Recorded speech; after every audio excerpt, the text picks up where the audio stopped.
विद्येश्वर संहिता तीसरा अध्याय।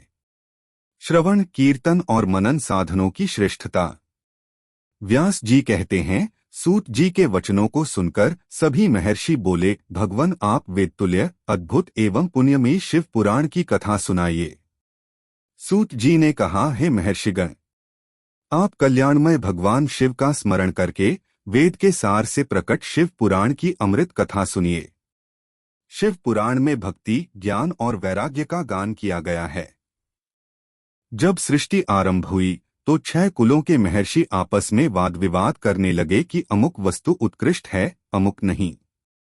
जब इस विवाद ने बड़ा रूप धारण कर लिया तो सभी अपनी शंका के समाधान के लिए सृष्टि की रचना करने वाले अविनाशी ब्रह्मा जी के पास जाकर हाथ जोड़कर कहने लगे, हे प्रभु, आप संपूर्ण जगत को धारण कर उनका पोषण करने वाले हैं। प्रभु, हम जानना चाहते हैं कि संपूर्ण तत्वों से परे परात्पर पुराण पुरुष कौन हैं? ब्रह्मा जी ने कहा, ब्रह्मा, विष्णु, रुद्र और इंद्र आदि से युक्त संपूर्ण जगत समस्त भूतों एवं इंद्रियों के साथ पहले प्रकट हुआ है। वे देव महादेव ही सर्वज्ञ और संपूर्ण हैं।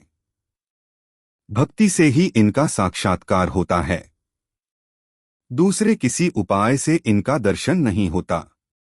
भगवान शिव में अटूट भक्ति मनुष्य को संसार बंधन से मुक्ति दिलाती है। भक्ति से उन्हें देवता का कृपा प्रसाद प्राप्त होता है। जैसे अंकुर से बीज और बीज से अंकुर पैदा होता है। भगवान शंकर का कृपा प्रसाद प्राप्त करने के लिए आप सब ब्रह्मर्षि धरती पर सहस्रों वर्षों तक चलने वाले विशाल यज्ञ करो। यज्ञपति भगवान शिव की कृपा से ही विद्या के सार तत्व साध्य साधन का ज्ञान प्राप्त होता है।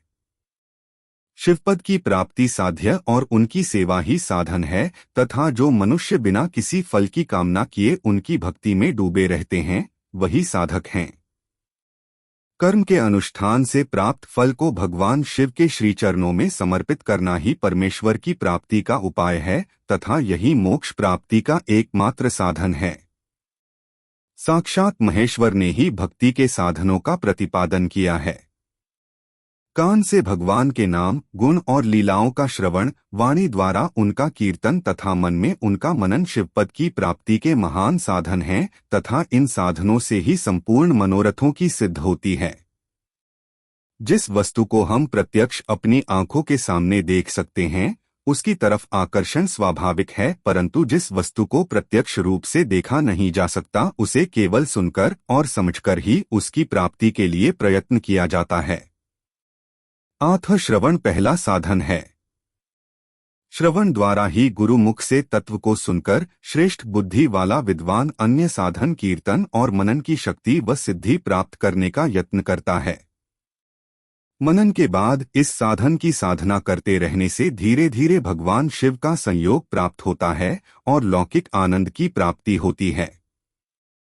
भगवान शिव की पूजा, उनके नामों का जाप तथा उनके रूप गुण विलास के हृदय में निरंतर चिंतन को ही मनन कहा जाता है। महेश्वर की कृपा दृष्टि से उपलब्ध इस साधन को ही प्रमुख साधन कहा जाता है। तीसरा अध्याय समाप्त।